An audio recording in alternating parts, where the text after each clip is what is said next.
கண்ணியத்திற்குரிய அல்லாஹ்வின் நல்லடியார்களே, இரண்டு செய்திகளை உங்களோடு நான் பகிர்ந்து கொள்ள வேண்டியிருக்கிறது.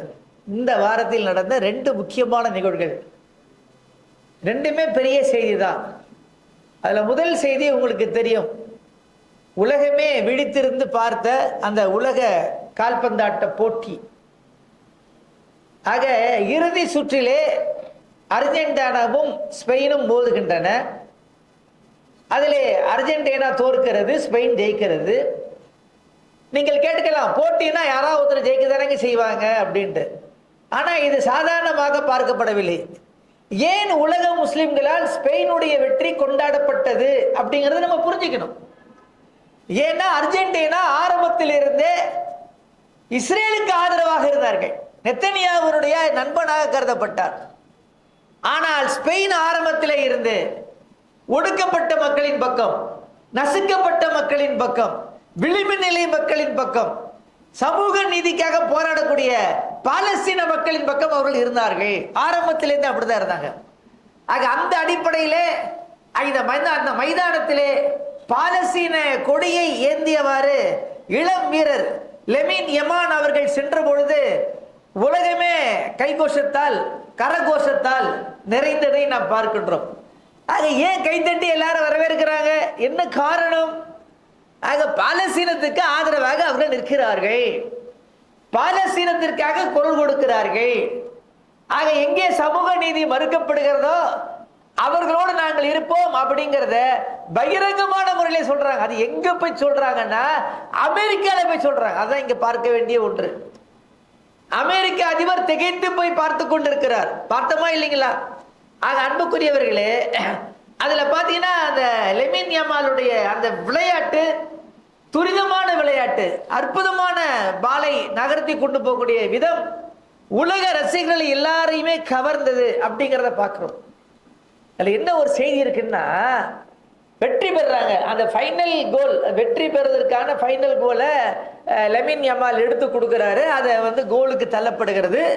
அதன் மூலமாக வெற்றி பெறுகிறார்கள் ஸ்பெயின். வெற்றி பெற்ற உடனே என்ன தெரியுமா செஞ்சார் அந்த வீரர்? அப்படியே சஜிதா பண்ணார். கண்ணியத்திற்குரியவர்களே, இங்கேதான் நாம் கவனிக்க வேண்டும். ஆக இந்த வெற்றியை யாருக்கு சமர்ப்பிக்கின்றார்?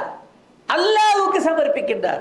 இவ்வளவு பெரிய புகழுக்கு காரணம், இந்த வெற்றிக்கு காரணம் நான் மட்டுமல்ல, என்னை படைத்த ரப்புதான் அப்படின்னு அந்த மண்ணிலேயே சஜிதா செய்கிறார். விளையாட்டு மைதானத்திலேயே அவர் இன்று மட்டும் செய்யவில்லை, இதற்கு முன்பாகவும் தொழுதிருக்கிறார், சஜிதா செய்திருக்கின்றார், துவா செய்திருக்கின்றார்.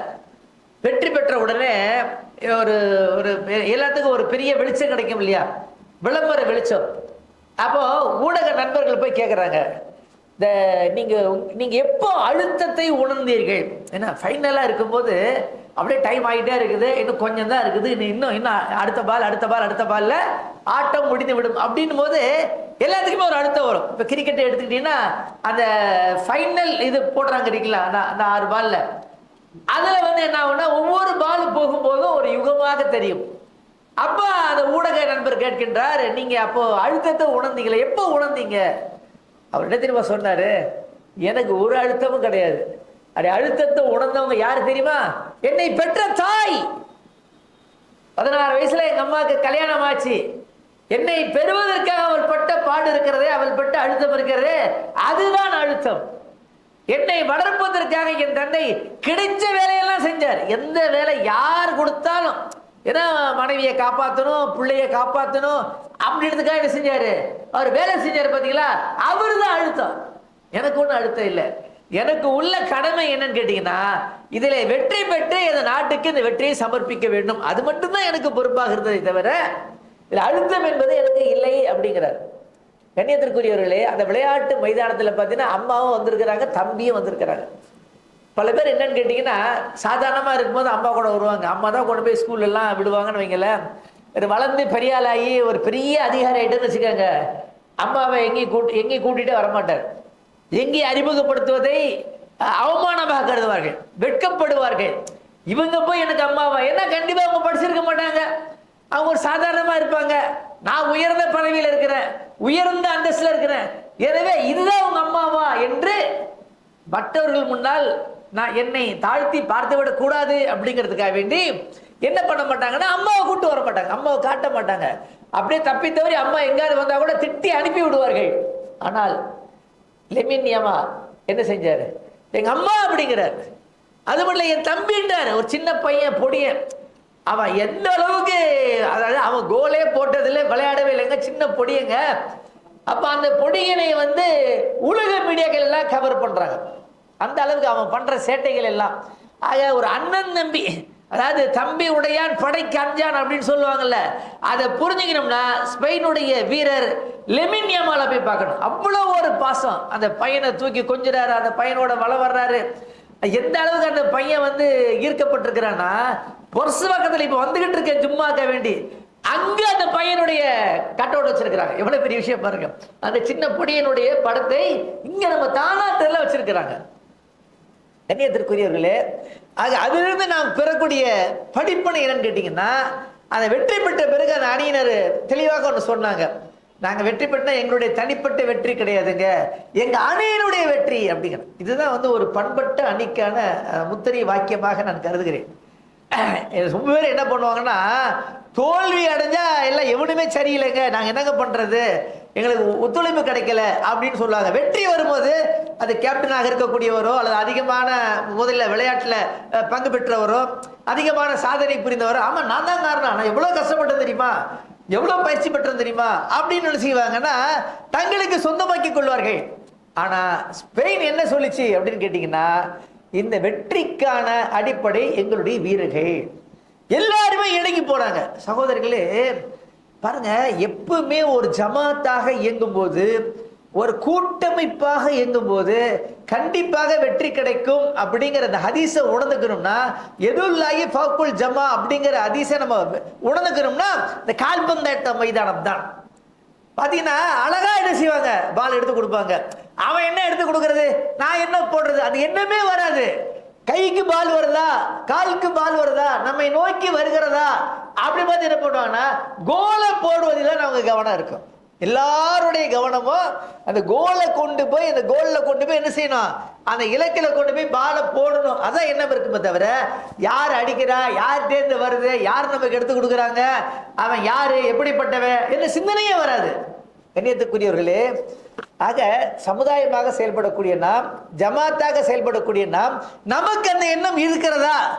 இன்னைக்கு பல இடங்கள்ல வந்து நம்ம ஏன் தோத்துருக்கிறோம், இவ்வளவு பெரிய அமைப்பா இருக்கிறோம். மற்றவங்களை போய்க்கு நீங்க பாத்தீங்கன்னா அவங்க முதல்ல ஒண்ணு சொல்லுவாங்க, எல்லாரும் ஒன்னா வரக்கூடாதா பாய், நீங்க ஒரு ஜமாத்தா வாங்கல, ஒரு கூட்டமைப்பும் வாங்கல, ஏன் உங்களுக்குள்ள இத்தனை பிரிவு? ஆக கண்ணியத்துக்குரியவர்களே, எந்த ஒரு சாதனை வந்தாலும் கூட அது நாங்க தான் காரணம், நாங்க தான் காரணம், நாங்க தான் காரணம், ஒரு 15 பேர் சொல்லுவாங்க, எல்லாருமே நாங்க தான் காரணம்வாங்க. ஆனால் ஒரு இழப்பு என்று வருகின்ற பொழுது அதுக்கு என்ன செய்ய மாட்டாங்க, பொறுப்பேற்றுக் கொள்ள மாட்டார்கள். ஆக இன்றைக்கு அந்த ஸ்பெயினுடைய வெற்றி உலகத்திற்கு ஒரு மிகப்பெரிய செய்தியை சொல்லுகிறது. ஜமாத்தோடு, கூட்டமைப்போடு, ஒரு குழு உணர்வோடு, தலைவருக்கு கீழ்ப்படுகின்றோம் என்ற உணர்வோடு செயல்பட்டோம் என்று சொன்னால் வெற்றி நிச்சயம். கண்ணியத்திற்குரியவர்களே, உமர் கத்தாப் ரலியல்லாஹு அன்ஹு அவர்கள் இந்த கூட்டமைப்பு பற்றி சொல்லும்போது சொன்னாங்க, லா ஜமாத்த இல்லாபில், லா இஸ்லாம இல்லாபில் ஜமா, லா ஜமாத்த இல்லாபில் இமாரா, லா இமாரத்த இல்லாபில் இதா என்பதாக சொன்னார்கள். ஆக இஸ்லாம் என்றாலே கூட்டமைப்பு இல்லாமல் இஸ்லாமே இல்லை, தலைமை இல்லாமல் கூட்டமைப்பு இல்லை, கீழ்ப்படுதல் இல்லாமல் தலைவர் இல்லை. அப்படியே நீங்க தலைகீழ போட்டு பாருங்க. அப்போ ஒரு ஜமாத் இருக்கணும், அதற்கு ஒரு தலைவர் இருக்கணும், அதுக்கு கீழ்ப்படுதல் இருக்கணும், இதெல்லாம் சேர்ந்தாதான் இஸ்லாம் அப்படிங்கிறாங்க உமர் கத்தாப் ரலியல்லாஹு அன்ஹு. ஆனால் இன்றைக்கு என்ன நடந்து கொண்டிருக்கிறது, யார் யாரோ நமக்கு புத்தி சொல்லக்கூடிய அளவிற்கு நாம் பலகீனப்பட்டு போய் இருக்கிறோமா இல்லைங்களா? ஆக கண்ணியத்திற்குரியவர்களே, எந்த திசையை நோக்கி நாம் சென்று கொண்டிருக்கின்றோம் என்பதனை நாம் கவனத்தில் கொள்ள வேண்டும். ஆக எந்த இடத்திலே நாம் குழு ரீதியாக, ஜமாத் ரீதியாக செயல்படுகிறோமோ கண்டிப்பாக அங்கே வெற்றி கிடைக்கும். நாயகம் ஸல்லல்லாஹு அலைஹி வஸல்லம் அவர்கள் சொன்னாங்க, 2 பேரு நீங்க காட்டுக்கு போனா கூட, பயணத்துல போனா கூட, ஏதோ ஒரு பயணம் போறீங்க, அல்லது ஒரு காட்டுக்கே போறீங்க, வேட்டையாடத்துக்கு போறீங்க, அது சும்மா போறீங்க, அப்ப கூட என்ன செய்யணும்னா இருவரில் ஒருவர் அமீராக இருக்க வேண்டும். ஒரு காட்டுக்கு போனாலே ஒரு அமீர் தேவைன் போது ஒரு நாட்டில் வாழும்போது அமீர் இல்லாம இருக்கலாமா? அதுல சில பேர் பெருமையா, நான் எந்த ஜமாத்தும் சாராதவங்க, நான் எதுலையுமே இல்லைங்கன்றான். இது எவ்வளவு பெரிய வடிகட்ட பேச்சு என்பதை நாம் எண்ணி பார்க்க வேண்டும். கண்ணியத்திற்குரியவர்களே, அவன் இஸ்லாம் என்றால் புரியாமல் பேசுகின்றார்கள். இஸ்லாம் என்றாலே ஜமாத் தான். எதுக்குங்க நீங்க வந்து தனியா தொழுவதை விட ஜமாத்தோட தொழுவது 27 மடங்கு நன்மை அப்படின்னு நாயகம் ஸல்லல்லாஹு சொன்னாங்க. எந்த காரியத்தை தனியா செய்ய சொல்லிருக்காங்க சொல்லுங்க பார்க்கலாம். தொழுக வேண்டுமா, நீங்கள் ஜமாத்தாக செய்யுங்கள். ஜக்காத்து கொடுக்கணுமா, அகிமு ஸலாத் வாத்து ஜகாத். எப்படி வந்து தொழுகை கூட்டமைப்பாக நிறைவேற்றப்படுகிறதோ அதே போன்று ஜகாத்தும் கூட்டமைப்பாக தான் நிறைவேற்றப்பட வேண்டும். இது என்ன அப்படின்னு கேட்டீங்கன்னா, தனிப்பட்ட முறையில் கொடுக்கறதுக்கும் ஜமாத்தா கொடுக்கறதுக்கு பெரிய வித்தியாசம் இருக்குங்க. ஒரு செல்வந்தர் இருக்காரு வைங்களேன், அவர் தனிப்பட்ட முறையில் கொடுத்தாருன்னா அவரால் முழுமையான ஆயுத கொடுக்க முடியாது. ஒரு 100 பேர் வாங்கினா எப்படி 25 பேர் செஞ்சிருவான், ஏமாத்திட்டோம், பார்க்க முடியாதுல்ல. எல்லாத்தையும் அவன் யாரு என்ன ஏதுன்னு எப்படிங்க பார்த்து கொடுக்க முடியும்? ஏமாறதற்கான வாய்ப்பு அதிகமாக இருக்கிறது. அவருடைய ஜக்காத்து வீணா போவதற்கான வாய்ப்பு மிக அதிகமாக இருக்கிறது. ஆனா ஒரு ஜமாத்துல அப்படி வராது. ஏன்னா ஜமாத்துக்கு பார்க்கறதுக்கு ஒரு ஆள் இருப்பாங்க, சர்வே பண்றதுக்கு ஒரு ஆள் இருப்பாங்க, வெரிஃபை பண்றதுக்கு ஒரு ஆள் இருப்பாங்க, விசாரிக்கிறதுக்கு ஒரு ஆள் இருப்பாங்க. அது கரெக்டா இருந்தா என்ன செய்வாங்க, அது திருப்பி வேற எங்கன்னா வாங்கியிருக்கானா இல்லையா அப்படிலாம் ஆய்வு பண்ணி கரெக்டாக கொண்டு போய் கொடுக்க முடியும். இது ஒன்று. ரெண்டாவது என்னன்னு கேட்டீங்கன்னா, வாங்குறவருக்கு யாரு கொடுத்தாருன்னே தெரியாது. இப்ப தனிப்பட்ட முறையில் கொடுத்தாருன்னா அவரை பார்க்கும்போது உடனே சலாம் போட வேண்டியது வரும். நான் தானப்பா கொடுத்தேன் அப்படின்னு இவருக்கு ஒரு கர்வம் வரும், அவருக்கு ஒரு தாழ்வு மனப்பானம் வரும். அது இவருக்கு சுப்பீரியாரிட்டி காம்ப்ளெக்ஸ் வரும், கொடுத்தவருக்கு வாங்குறவருக்கு இன்ஃபீரியாரிட்டி காம்ப்ளெக்ஸ் வரும். ஆனால் ஜமாத்தோடு கொடுக்கின்ற பொழுது கொடுத்தது யாருன்னே தெரியாது. மிக உரிமையோட மிக சந்தோஷத்தோட என்ன செய்வாங்க, அவங்க வாங்கிட்டு போவாங்க. இவருக்கும் அந்த கர்வம் வராது. அதுல நல்லா பாதுகாப்பான், அமல் வீணாகாது. நான் கொடுக்கிறேன்னு அல்லாஹ் எனக்கு கொடுத்தா. இப்ப தொழுகையை வந்து நம்ம வந்து சொல்லிக்கிறோமா, நான் தொழுதேங்க, நான் சுபு தொழுதேன், நான் லொஹர் தொழுதேன், நான் அசர் தொழுதுன்னு சொல்லிக்கிறோமா? சொல்றது இல்லை தானே.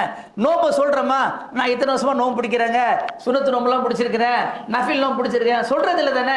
அப்ப ஏன் காசை மட்டும் சொல்றீங்க? நான் தான் கொடுத்தேன். இந்த இருக்க பார்த்தீங்களா, ஒன்றும் இல்லாமல் இருந்தான், நான் கொடுத்தேன். அப்படியான இந்த இருக்குல்ல இந்த வீடு நான் தான் கொடுத்தேன், இந்த கடை இருக்குல்ல நான் தான் பிடிச்சி கொடுத்தேன். சகோதரர்களே நல்லா புரிஞ்சுக்கங்க, யார் ஒருத்தர் நான் தான் நான் தான் நான் தான் மூணு முறை சொல்லிட்டாருன்னா அவர் அமலை கொண்டு போய் கூவத்தில் போய் போட்டாருன்னு அர்த்தம். வேற ஒன்றும் இல்லை, சோழி பிடிச்சி ஒரு பைசாக்கு லாபம் கிடையாது. அந்த நான், அதாவது அல்லாவுக்கு பிடிக்காத ஒரு வார்த்தை நான் தான்றது. ஃபிரௌனியே அல்லாஹ் அழிச்சா ஆனா ரப்புக்கு போல ஆளான்றான், பெரிய திமிரு. அதனால திமிரு பிடிச்சவன் வந்து பெரியவங்க, ஏன்டா ஃபிரௌன் மாதிரி பேசுற, சைத்தா ஏன்டா இப்படி பேசுற அப்படி திட்டுவாங்க. அவங்க விவரம் தெரியாம என்ன பண்ணுவாங்கன்னா, அப்படி பேசுனா அந்த பேசாதரா தருதல தறிக்கட்டு போய் பேசாதரா அப்படின்னு சொல்றதுக்கு யார உதாரணம் சொல்லுவாங்கன்னா ஃபிரௌன். ஏன்னா ஃபிரௌன் தான் வந்து ஆணவத்துடைய உச்சம். நான் கடவுளுக்கெல்லாம் கடவுள் அப்படின்னு சொன்னவன். ஆக கண்ணியத்திற்குரியவர்களே, தனிப்பட்ட முறையிலே கொடுக்கின்ற போது இவ்வளவு பிரச்சனை வருது. இன்னொன்னு என்ன தெரியுமா, இந்த கூட்டான முறையிலே ஜக்காத்து கொடுக்கின்ற பொழுது சமுதாயம் மேம்படுவதற்கான வாய்ப்பு இருக்கிறது. உங்களை பத்தி பொறாம வராது. நீங்க ஜக்காத்து கொடுக்காத ஒரு செல்வந்தனை பார்த்தேன்னா, ஒரு கஞ்சனை பார்த்தேன்னா எல்லாருமே வயிறு எறிவாங்க. நான் செம்மா போனவன் எப்படி சம்பாதிச்சான்னு தெரியல, அவன் போற போக்க பத்தி அநேகமா கவுந்துருவான்னு நினைக்கிறோம். இன்னைக்கு இதை விட எத்தனையோ பேர் நாங்க பார்த்துட்டோம்பா அப்படின்னு நம்ம காதை விடவே என்ன செய்வாங்க, அவர்கள் பேசுவதை நாம் பார்க்கலாம். ஆனால் ஜமாத்தோடு கொடுக்கின்ற பொழுது அந்த எண்ணங்கள் நமக்கு வராது. ஜமாத்தோடு கொடுக்கின்ற பொழுது அந்த எண்ணம் நமக்கு வராது. ஏன்னா கொடுக்கிறது யாருன்னு தெரியாது இல்ல, வாங்குறது யாரும் தெரியாது. அப்போ ரொம்ப ராகத்து நமக்கு ஒரு ஜக்காத்து. எப்படி தொழுகை டயத்துல வந்து லொஹர் தொழுதுட்டு போயிடும், அல்ஹம்துலில்லாஹ். அசர தொழுதுட்டு போயிடும். அது மாதிரி ஜக்காத்து கடமை ஆயிடுச்சா, ஒரு வருஷம் ஆயிடுச்சா, இந்த இருக்கா எப்ப இந்த அப்ப புடி செஞ்சுக்கோ, வேணா நான் வேணா கேட்டு வாங்கிக்கிறேன், அவருக்கு கொஞ்சம் கொடு இவருக்கு கொஞ்சம் கொடு அப்படின்னு என்ன செய்வாங்க. ரொம்ப மேம்பட்டவர்கள் அப்படிதான் அணுகுவார்கள். கண்ணியத்துக்குரியவர்களே, ஆக ரசூலுல்லாஹி ஸல்லல்லாஹு அலைஹி வஸல்லம் அவர்கள் அப்படிப்பட்ட சிஸ்டத்தை ஏற்படுத்துறாங்க. இன்னொன்னு தெரியுமா, நாயகம் ஸல்லல்லாஹு அலைஹி வஸல்லம் அவர்கள் ஜக்காத்தை வசூல் பண்ண யாரை தெரியுமா அனுப்பிச்சாங்க? உமர் பின் கத்தாப் ரலியல்லாஹு அன்ஹு அவர்கள். அப்துல் ரஹ்மான் இப்னு அவுஃப் பெரிய டாடா பிர்லா, அவரு டாடா பிர்லா கூட ரொம்ப கம்மியான வார்த்தை, பில்கேட்ஸ் விட உயர்ந்த செல்வத்தில் உயர்ந்தவர். அப்படிப்பட்டவங்களை அனுப்புறாங்க. நம்ம என்ன பண்றோம்னா அவனை பார்த்தாவே நமக்கு இறக்க வரும். 5000 கொடுக்குறவங்க கூட ஒரு 50 ரூபா கொடுத்து அதிரத்திங்க வச்சுக்காங்க, நீங்க பில்லே வேண்டாம் போயிட்டு வாங்க, இடத்த காலி பண்ணுங்க, ஒரு டீ ஒன்று வாங்கி கொடுப்பா, ஒரு சமோசா சேர்த்து வாங்கி கொடுன்னு சொல்லி நினைச்சிருவோம். ஆக இதை விட கேவலப்படுத்துறது ஒன்றும் கிடையாது. நாயகம் ஸல்லல்லாஹு அலைஹி வஸல்லம் எப்படி அனுப்புனாங்கன்னா, மிக உயர்ந்த தகுதி உள்ள சஹாபாக்களை, அவ்வளவு தூரத்துக்கு வந்து செல்வாக்கு படைத்தவர்களை அனுப்புறாங்க. என்னன்னா இப்படி தொழுகை வந்து நம்ம சரியான ஆளை போடுறோம்ல, நல்ல கிராத்து ஓடணும், நல்ல அறிஞராக இருக்கணும், நல்ல விவரம் தெரிஞ்சவராக இருக்கணும், மசாயில் தெரிஞ்சவராக இருக்கணும், அப்படி தானே போடுறோம். எல்லாத்தையும் நிற்க வைக்கிறது இல்லையே. அந்த மாதிரி ஜக்காத்தை வந்து மிக உயர்ந்த ஆட்களை அனுப்பினார்கள். அதுல வந்து நீங்க பாத்தீங்கன்னா சகோதரர்களே, மிகப்பெரிய வல்லுநர்கள் இருந்தார்கள். எந்த அளவுக்கு எக்ஸ்பர்ட்னா, அதுல ஒரு நபித்தோடர் எப்படி இருப்பார்னா, அவர் அந்த ஆட்டு மந்தையை பார்த்தா போதும், ஒரே பார்வையில சொல்லுவார், இதுல வந்து 5000 ஆடு இருக்கும், இதுல 4800 ஆடு இருக்கும் அப்படின்னு. அந்த ஆட்டை பார்த்தாலே என்ன செய்வார்னா எண்ணிக்கையில் இருக்க தேவையில்லை. அதே மாதிரி வந்து விவசாயத்தில் ரொம்ப நிபுணர்கள் அனுப்பப்படுவார்கள். அவர் பேரிச்சம்பழம் தோட்டத்தை அப்படி ஒரு ரவுண்ட் வந்துட்டாருன்னா கரெக்டா சொல்லுவார், இத்தனை டன்னு பேரிச்சம்பழம் இதுல கிடைக்கும், இந்த வாட்டி இந்த அளவுக்கு படுத்து இருக்குது, உன் மேல இவ்வளவு ஜக்காத்து இருக்கிறது என்று. அதே மாதிரி பணத்தை மதிப்பீடு செய்கின்றவர்கள், தங்கத்தை வெள்ளியை மதிப்பீடு செய்கின்றவர்கள், இப்படி ஒவ்வொரு துறையிலும் வந்து எக்ஸ்பர்ட்டுகளை வைத்தார்கள் பெருமானார் ஸல்லல்லாஹு அலைஹி வஸல்லம் அவர்கள். அதற்காக திட்டத்தை போட்டார்கள். அதை கொடுக்காதவர்கள் காஃபிர்கள் என்று இஸ்லாம் சொன்னது. குர்ஆன் சொல்லிச்சே இல்லைங்களா? பாருங்க, நாயகம் ஸல்லல்லாஹு அலைஹி வஸல்லம் அவர்களுக்கு பிறகு சையதுனா அபூபக்கர் சித்திக் ரலியல்லாஹு தஆலா அவர்கள் ஆட்சி பொறுப்பை ஏற்கிறார்கள். அப்ப அவர் ஆட்சி பொறுப்பு எடுத்தோன்னா பல பிரச்சனை வருது. அதுல ஒரு பிரச்சனை என்னன்னு கேட்டீங்கன்னா, பல பேர் முர்தத்தாகி போயிட்டாங்க. முர்தத்னா இஸ்லாத்தை விட்டு போயிடுறது. இப்ப நாயகம் ஸல்லல்லாஹு அலைஹி வஸல்லம் இருந்தாங்க, நாங்க இருந்தோம், இப்ப அவங்க போயிட்டாங்க, நாங்க இருக்க மாட்டோம் அப்படின்னு சொல்லி போனாங்க. இது ஒண்ணு. ரெண்டாவது ஒரு இஷ்யூ என்னன்னு கேட்டீங்கன்னா, அவன் அங்கங்க நான் தான் நபின்னு சொல்லிட்டு இருந்தான். இது ரெண்டாவது பெரிய பிரச்சனை. மூணாவது ஒரு பெரிய பிரச்சனை என்னன்னு கேட்டீங்கன்னா, நாங்க ஜக்காத்து கொடுக்க மாட்டோம். நாயகம் ஸல்லல்லாஹு அலைஹி வஸல்லம் இருந்தாங்க, நாங்க ஜக்காத்து கொடுத்தோம், அவங்க முறைப்படி கொடுத்தாங்க, இப்போ அவங்க தான் இல்லைல்ல, நாங்க ஜக்காத்தை கொடுக்க மாட்டோம் அப்படின்னு சில பேர் மறுத்தார்கள். இந்த மூன்று பிரச்சனையில் நம்மளா தான் எதை எடுப்போம்? இஸ்லாத்தை விட்டு போனவங்களை பத்தி எடுப்போம், அல்லது மற்றது எதை எடுப்போம். ஆனா சையதுனா அபூபக்கர் சித்திக் ரலியல்லாஹு தஆலா அவர்கள் எதை எடுத்தாங்கன்னா, ஜக்காத்து கொடுக்க மாட்டேன்னு சொன்னாங்க பாத்தீங்களா, அந்த பிரச்சனை கையில் எடுக்கிறாங்க. எடுத்து சொல்றாங்க, யாரப்பா அது ஜக்காத்து கொடுக்க மாட்டேன்னு சொன்னது? அல்லாஹ் மேல சத்தியமா சொல்றேன், நாயகம் ஸல்லல்லாஹு அலைஹி வஸல்லம் அவர்கள் இருக்கின்ற பொழுது எப்படி ஜக்காத்து வசூலிக்கப்பட்டதோ, ஆக ஜக்காத்து கொடுக்க தகுதி உள்ளவர் ஒரு ஒட்டகம் கட்டக்கூடிய கயிற்றின் அளவாக இருந்தாலும் சரி, கொடுக்காமல் போனால் அவருக்கு எதிராக நான் ஜிஹாது செய்வேன் அப்படின்னாங்க. உமர் கத்தாப் ரலியல்லாஹு தஆலா அன்ஹு அபூபக்கர் சித்திக்கிட்ட போய் பேசுறாங்க, ஏங்க இவ்வளோ ரொம்ப கடினமா இருக்கிறீங்களே, அவன் தான் தொழுகிறேன்னு சொல்றான், நோன்பு வைக்கிறேன்றான், குர்ஆன் ஓதுறேன்றான், நம்ம கூடவே இருக்கிறேன்னு சொல்றான், நம்மளை ஏத்துக்கிறேன் அப்படின்னா ஜக்காத்தோட கொடுக்க மாட்டேன்றான், போ சரியா போயிடும், கொடுத்துருவான், நம்ம கொடுக்க வச்சிருவோம், பரவாயில்ல, அதுக்காக அவங்க கூட சண்டைக்கு போகக்கூடிய அளவுக்கு, ஜிகாது பண்ணக்கூடிய அளவுக்கு நீங்க சொல்லணுமா அப்படின்னு கேட்குறாங்க. வந்துச்சு கோவம் அபூபக்கர் சித்திக் ரலியல்லாஹு தஆலா அவர்கள். உமர் கத்தாப்புடைய தாடியை பிடிச்சார், என்னப்பா என்னாச்சு உனக்கு, அந்த உமர் எங்கே? பாருங்க, வரலாற்றில் நீங்க பாத்தீங்கன்னா அபூபக்கர் சித்திக் ரலியல்லாஹு தஆலா சாஃப்டாக இருக்கக்கூடியவங்க, உமர் கத்தாப் ரலியல்லாஹு தஆலா ஹார்டு. அவங்க தான், அதான் உதாரணம். எந்த அளவுக்குன்னா, அந்த மதீனத்து பிள்ளைங்க யாராவது சின்ன பிள்ளைங்க சோறு சாப்பிடாம இருந்தா, டேய் உமர் வருவாரு பிடிச்சி கொடுத்துரு அப்படின்னா திருடுவாங்களாம் பிள்ளைங்க. அந்த அளவுக்கு உமர் கத்தாப் வந்து ஃபேமஸ். ஏன்னா அவர் வந்தார்னா அவ்வளவு கம்பீரமா இருக்கும், பிள்ளைகள் உட்பட என்ன செய்வாங்க, எல்லாரும் பயப்படுவாங்க. அப்படிப்பட்ட ஹார்டாக இருந்த உமர் கத்தாப் அவர்கள் இறங்கி வர்றாங்க. ஜக்காத்து கொடுக்கலன்னா என்னங்க, இருந்துட்டு போட்டு போ கொடுத்துருவான். ஆனா சாப்பிட்டாக இருந்த, ரொம்ப மென்மையாக இருந்த அபூபக்கர் சித்திக் ரலியல்லாஹு தஆலா அவர்கள் கோபத்தின் உச்சத்துக்கே போனார்கள். அதுக்கு பின்னாடி உமர் கத்தாப் ரலியல்லாஹு தஆலா சொன்னாங்க, அபூபக்கர் சித்திக் ரலியல்லாஹு தஆலா மட்டும் அன்னைக்கு அந்த முடிவு எடுக்கலைன்னா இன்னைக்கு உம்மத்துல ஜக்காத் அப்படிங்கறது முடிஞ்சு போயிருக்கும்.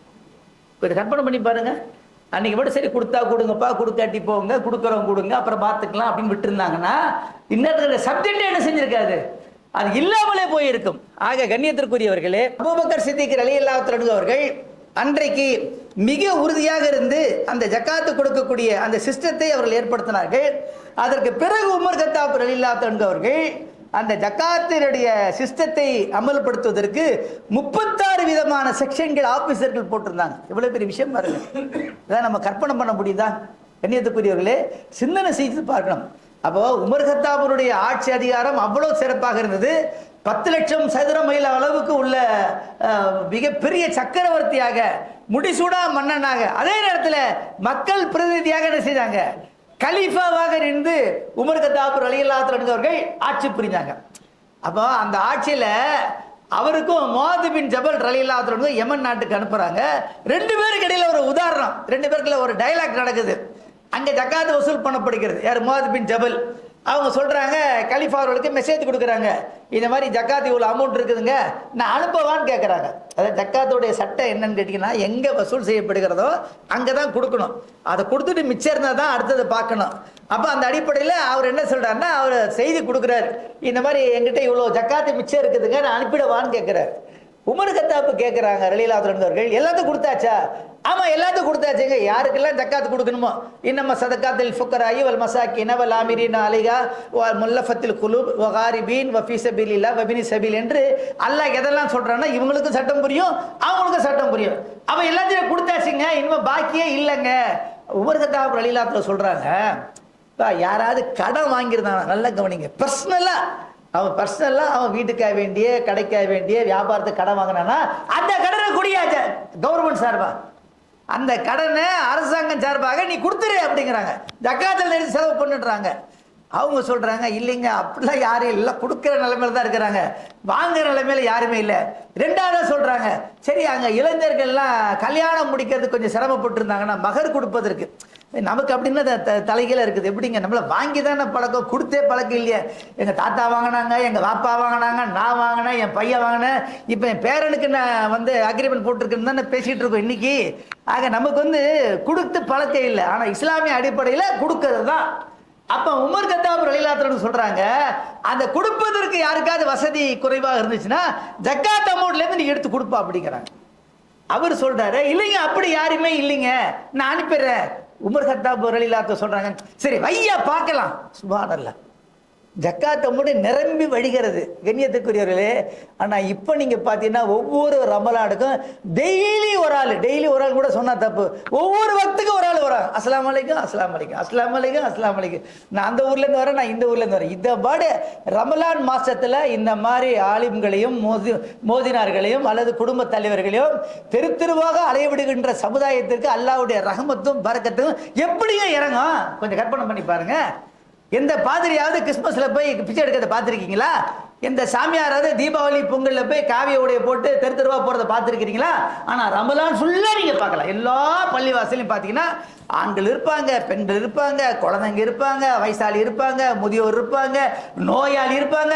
அவ்வளோ தூரத்துக்கு பள்ளியாக அனுப்பக்கூடிய ஒரு சமுதாயத்தின் மீது எப்படி அல்லாஹ்வுடைய இரக்கம் வரும்? யோசனை பண்ணி பாருங்க. அதிலும் பார்த்தீங்கன்னா சில கேஸுகள் ரொம்ப வித்தியாசமாக இருக்கும். 30 ஆண்டுகளாக இந்த பள்ளிவாசலில் நான் இமாமாக இருந்தேன்.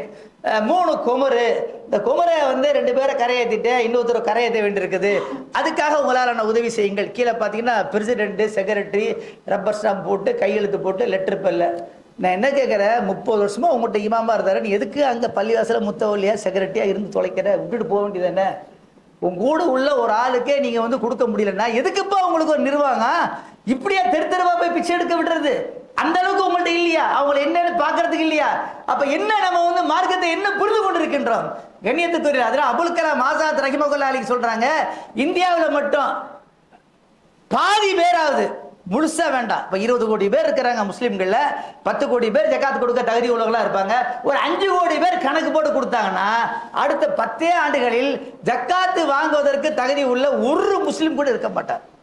ஏழைகளே இல்லாத ஒரு சிஸ்டத்தை அல்லாஹ் நமக்கு கொடுத்துட்டு போயிருக்கான்.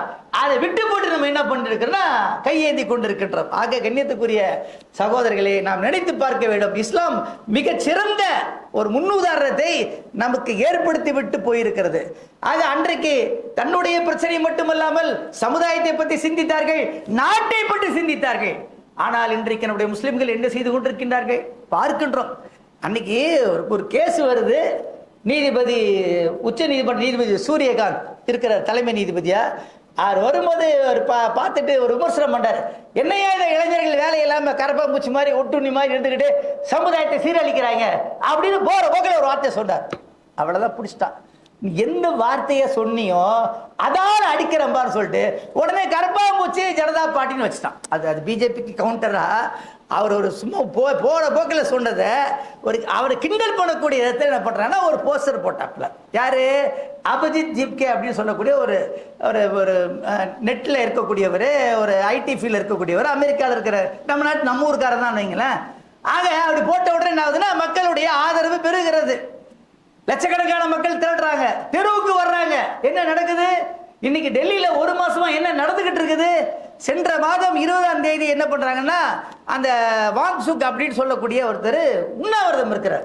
இந்த நீட்டு தேர்வில் ரொம்ப மோசடி பண்ணுறீங்களப்பா, இதெல்லாம் எவ்வளோ பெரிய அநியாயம். +2 படிச்சுட்டு வந்து அவன் இப்போ நீட்டில் பாஸ் பண்ணிவிட்டு அவன் வந்து டாக்டர் கனவோடு இருக்கிறான், லட்சக்கணக்கான ரூபா செலவழிச்சிருக்கிறான். அதை போய் பேப்பர் லீக்குன்றீங்க, அவன் வந்து மார்க்கை சரியாக திருத்தாமல் ஃப்ராடு பண்ணி யார் யாரோ வெற்றி பெறாங்கன்றீங்க. இதெல்லாம் மாற்றுங்கப்பான்னு சொன்னார். 20 நாளாக இந்த நாடு ஒன்றுமே செய்யல, ஒன்றிய அரசு ஒன்றுமே செய்யல. அவர் நோயாகி கிட்டத்தட்ட மருத்துவர்கள் வந்து செக் பண்ணிட்டு இப்போ ஆள் போயிடுவார போல தெரியுது, உடலுடைய அமைப்பு வந்து அபாய எல்லைக்கு மேலே போயிடுச்சு அப்படின்னு சொன்ன உடனே குண்டு கட்டா தூக்கிட்டு போய் என்ன செய்கிறாங்க, ஆஸ்பத்திரியில் சேர்க்குறாங்க. இவங்க என்ன நினச்சாங்க, ஆஸ்பத்திரியில் சேர்த்த உடனே எல்லாமே அடங்கிடுவாங்கன்ட்டு. ஆனால் ஆஸ்பத்திரியில் சேர்த்ததுக்கு அப்புறம் கூட அந்த புரட்சி இன்னும் கொஞ்சம் அதிகமாகிடுச்சு. அப்போ அபிஜித் தீப்கா அப்படிங்கிறவர் என்ன பண்ண, அந்த கரப்பாம்பூச்சி பார்ட்டியை சார்ந்தவங்க எல்லாம் வாங்க பண்ணுறாங்க. டெல்லி ஃபுல்லாக வந்து ஜனநாயகத்தை காப்பதற்காக அங்கே போராட்டம். நீங்கள் என்ன கேட்குறீங்கன்னு வருது. தமிழ்நாட்டில் என்ன போராட்டம்? நாங்கள் ஜனநாயகத்தை பார்ப்பதற்காக போராட்டம். சுபான்லாம் அதில் பார்த்தீங்கன்னா ஒரு நிமிஷம் தேம்பி தேம்பி அழுகிறார். அப்படியே நம்மளும் என்ன பண்ணா அங்கே பார்த்துடா கேபாய்த்துமே உண்ட ரோத்தே அப்படிங்கிறா, கேவலமாக இருக்குது. நீ தமிழ்நாடா அப்படின்னா தற்கூரியா அப்படின்னு நம்மளை பார்த்து ஒரு மாதிரியா கேட்குறான். என்னப்பான்னா ஜனநாயகத்தை பார்க்கறதுக்கு தேட்டரில் போய் உட்காந்துருக்குறாங்க, அவங்க ஜனநாயகத்தை காப்பாற்றுறதுக்கு தெருவில் போய் அடி வாங்குறாங்க. எவ்வளோ பெரிய கொடுமை, எவ்வளவு சொல்லுக்கும் செயலுக்கும் எவ்வளவு பெரிய வித்தியாசம் இருக்கு என்று பாருங்கள் சகோதரர்களே. ஆக இந்த நாடு எதை நோக்கி போய் கொண்டிருக்கிறது? அங்க என்னடான்னா அங்க எல்லா மக்கள் எல்லாம் கூடுறாங்க, லட்டி சார்ஜில் வந்து அடிக்கிறாங்க, லட்டியில் வந்து ஆணியை சொறி அடிக்கிறாங்க, தலையில காயம் ஏற்படுகிறது, கட்டோட வந்து நிற்கிறாங்க, ரத்தம் சொட்டு சொட்டு வந்து நிற்கிறாங்க, சாப்பாடு இல்லாமல் நிற்கிறாங்க. லட்சக்கணக்கான மக்கள் திரடுறாங்க. ஆக பெண்களை வந்து ரொம்ப இழிவாக பண்ண உடனே சீக்கிரர்கள் ஒரு பிரிவு வருது. அவங்க எப்பவுமே அந்த இதெல்லாம் வச்சிருப்பாங்க, வாழெல்லாம் வச்சிருப்பாங்க. அவன் வர்றாம இப்ப வாங்கடா பார்க்கலாம், கையை வைங்கடா பார்க்கலாம், உன் கை உங்கள்கிட்ட இருக்குதா பார்க்கலாம் அப்படின்னு சொல்லிட்டே என்ன செய்யறாங்க, வந்து அவர்கள் களத்தில் இருக்கின்றார்கள். ஆனா இன்னைக்கு ஒன்றிய அரசு என்ன பண்றதுன்னா 17 மெட்ரோ ட்ரெயின் நிலையத்தை இழுத்து மூடியாச்சு, பொது போக்குவரத்தை ஸ்டாப் பண்ணியாச்சு, காரு பஸ் எதுவுமே போகக்கூடாதுன்னு இல்லையா? எதுக்காக வேண்டி மக்கள் கூடிடுவாங்களாம். ஆனா எல்லாத்தையும் தாண்டி லட்சக்கணக்கான மக்கள் அங்கே கூடிக்கொண்டே இருக்கிறார்கள். அங்க எல்லாமே கூடுறாங்க. ஜமாத் இஸ்லாமிக்கு தலைவர் போய் அங்க கேட்கிறாரு, ஏம்பா உங்க பையனை உங்க பொண்ணை அடிக்கிறியே, இதான் பேட்டி பச்சாவ் பேட்டி படாவுன்னு சொல்றியா? நீ மகளிர்களை காப்பாற்று தானே உடைய கோஷம், ஆனா உன்னுடைய பொண்ணுகளை தானே அடிக்கிறான். யாருக்காயா போராடுறான்? எதுக்காயா போராடுறான்? அவனுக்காக மட்டுமா போராடுறான்? வருங்கால சந்ததிக்கு தானே போராடுறான். ஆக கண்ணியத்துக்குரிய சகோதரர்களே, ஆக நாம் நம்மளுடைய பங்களிப்பு என்ன என்பதை நாம் சிந்தித்து பார்க்க வேண்டும்.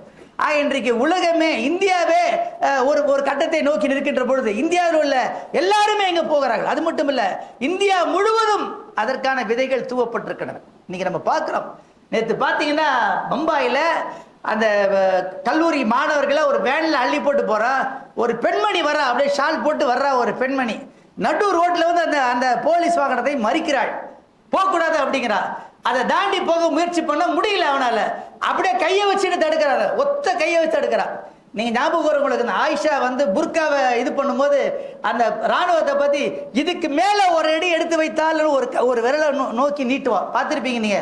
அதே போன்ற ஒரு காட்சி, ஒரு பெண்மணி ஒரு கையால் வெறும் சிங்கில ஒரு பெண்ணு வாகனத்தை நிறுத்துகிறாள், எல்லாத்தையும் அந்த வாகனத்தில் உள்ள மாணவர்களை கீழே இறக்கு என்று சத்தம் போடுகிறாள், இன்குலாப் என்று சத்தம் போடுகிறாள். அதுக்கப்புறம் மக்கள் எல்லாம் கூடுறாங்க. மக்கள் கூட அவங்கள வந்து என்ன செய்யறாங்க, வண்டியிலேருந்து இறக்குறாங்க. ஆக இவன் என்ன நினைக்கிறாங்கன்னா, உமர் காலிதை பிடிச்சி ஜெயிலில் போட்டாச்சு, சர்ஜில் இமாமை பிடிச்சி ஜெயிலில் போட்டாச்சு, குல்பிஷா பாத்திமாவை ஜெயிலில் போட்டாச்சு, இத்தோட கதம் பிடிச்சி அப்படின்னு நினைச்சாங்க. ஆக அன்னைக்கு சிஐஏக்கு போட்டு இவங்க எல்லாத்தையும் கல்லூரி மாணவர்களை கொண்டு போய் விசாரணையே இல்லாமல், உலகத்திலேயே அந்த மாதிரி சிஸ்டம் எங்கேயுமே இல்லை. உமர் காலிது என்ன பண்ணாரு அவங்க அப்பாவுக்கும் தெரியாது, அவங்க அம்மாவுக்கும் தெரியாது, அவருக்கும் தெரியாது, அரசாங்கத்துக்கு தெரியாது. என்ன தப்பு பண்ணாங்க? அட தப்பு பண்ணா விசாரிங்க ஜி, விசாரித்து தண்டனை கூட என்ன இபிக்கோ எந்த பிரிவில் வருதுன்னு சொல்லி தண்டனை கொடுத்து 5 வருஷமா நீ வந்து எந்த விசாரணையும் இல்லாமல் வச்சிருக்கிற. ஆக நீ என்ன நினைக்கிறேன்னா, நாங்கள் எல்லாம் அடக்கிட்டோம்னு நினைக்கிறேன். ஆனால் இன்றைக்கு உமர் காலிதுடைய வாரிசுகள் இந்தியா முழுவதும் தொடர்ந்து குரல் எழுப்பிக் கொண்டிருக்கிறார்கள் என்பதனை நான் பார்த்து கொண்டிருக்கிறோம். அது தமிழகத்திலும் கூட சென்னையில் ஆரம்பிச்சாச்சு, முந்தானத்து கோயம்புத்தூர் ஆரம்பிச்சாச்சு, பேசிட்டு இருக்கும்போது எங்கெல்லாம் ஆரம்பிக்கிறாங்கன்னு தெரியாது. ஆக ஒன்றிய அரசு கண்டிப்பாக இறங்கி வரக்கூடிய சூழல் ஏற்பட்டிருக்கு. இதுல என்ன அப்படின்ட்டு 1-2 விஷயத்தை சொல்லி முடிச்சிடறேன். எங்க பாருங்க, இதுக்கெல்லாம் முன்மாதிரியாக சிறப்பான முறையில் செயல்பட்டது தமிழ்நாடுங்க. +2 படிக்கிறோம் இல்லைங்களா? +2ல கட் ஆஃப் மார்க்கு, நல்ல மார்க் வாங்கிட்டு என்ன செய்யலாங்க? தாராளமான முறையில் MBBS ஆகலாம். அப்படிதான் நம்ம மாநிலத்தில் வந்து சுப்பன் குப்பன் யார் வேணாலும் நல்லா படிக்கிறியா, நல்லா கஷ்டப்பட்டு படிக்கிறியா, நல்ல மார்க் வாங்கிட்டியா, கட் ஆஃப் மார்க் வாங்கிட்டியா, நீ தாராளமாக மெடிக்கலில் சேரலாம். அது மட்டும் இல்லை, இப்படி சேர்ந்ததுனால தரம் குறையில்லை. இன்னைக்கு உலகத்திலேயே சிறந்த மருத்துவர்கள் யாருன்னா தமிழ்நாட்டில் இருக்கிறாங்க. ஹார்ட்டுக்கு வேணுமா தமிழ்நாட்டுக்கு வா, கிட்னிக்கு வேணுமா தமிழ்நாட்டுக்கு வா, கண்ணுக்கு வேணுமா தமிழ்நாட்டுக்கு வா. எந்த ஸ்பெஷலிஸ்ட்டுங்க இல்லை. உலகத்தில் உள்ள அவ்வளோ பேர் எங்கே வராங்க? சென்னை ரிலா ஃபவுண்டேஷன் தெரியாம யாராவது இருக்க முடியுமா? சிஎம்சி தெரியாம யாராவது இருக்க முடியுமா? சங்கரா நேத்ராலயா தெரியாம இருக்க முடியுமா? ஆக எல்லாருமே இங்க வந்து சிகிச்சை பெறாங்க. என்ன இவங்க எல்லாம் வந்து நல்ல கவனிங்க, நீட் இல்லாம பாஸ் பண்ணி செயல்கூடிய டாக்டர்கள். இப்போ நம்மளுடைய முன்னோர்கள் நம்மெல்லாம் நம்ம காலத்தில் எங்கே இருந்துச்சு? இப்போ தானே நீட்டு வருது. அப்போ தமிழகம் அன்னையிலேருந்து இன்னைக்கு ஒரு என்ன சொல்றதுன்னா, அடே நீட்டு அப்படிங்கிறத ஒரு மோசடி, அது ஒரு ஃப்ராடு, அது தேவையில்லை. எங்க ஊர்ல பாரு, அதுக்கு முன்னாடியே நாங்க எல்லாம் படிச்சு பாஸ் பண்ணி ரொம்ப சிறப்பா இருக்க. எங்க நாட்டில் மட்டும் இல்ல, உலகம் ஃபுல்லா போய் என்ன செய்றாங்க?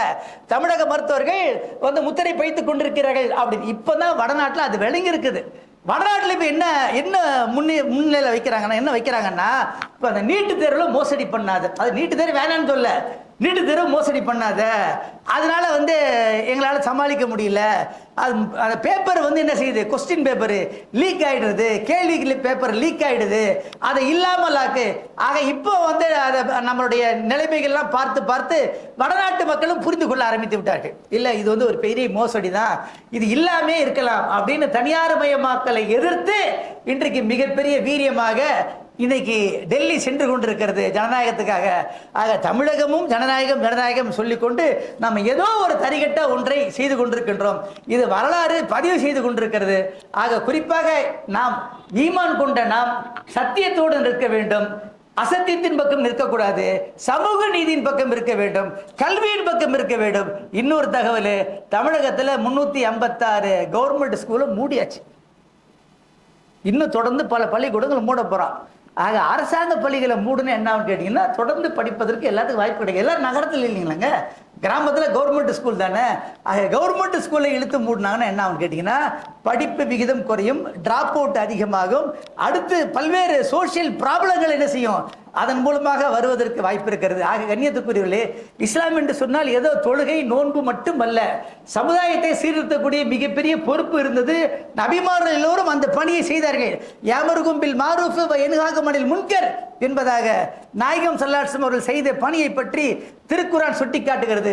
குந்தும் கைர உம்மத்தின் உக்ரிஜத் லின்னாஸ் தாமரூன பில் மாரூஃப் வ தன்ஹவுன அனில் முன்கர் வ தூமினூன பில்லாஹ். நீங்கள் மனித சமுதாயத்திலேயே சிறந்த சமுதாயமாக ஆக்கப்பட்டிருக்கிறீர்கள். ஏன் தெரியுமா? நீங்கள் நன்மையை ஏவுகின்றீர்கள், தீமையை தடுக்கின்றீர்கள், இறைவன் மீது ஈமான் கொள்கின்றீர்கள்.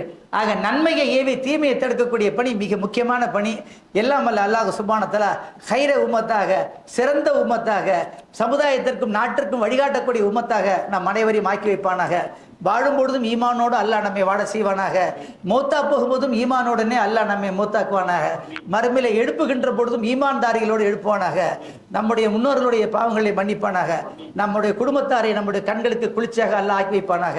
நம்முடைய பிள்ளைகளை தக்வாவான பிள்ளைகளாக அல்லாஹ் ஆக்கி வைப்பானாக. ரப்பனா தகப்பல் மின்னா இன்னக அன்த சமீஉல் அலீம் வ துப் அலைனா இன்னக அன்த தவ்வாபுர் ரஹீம். வாஹிர்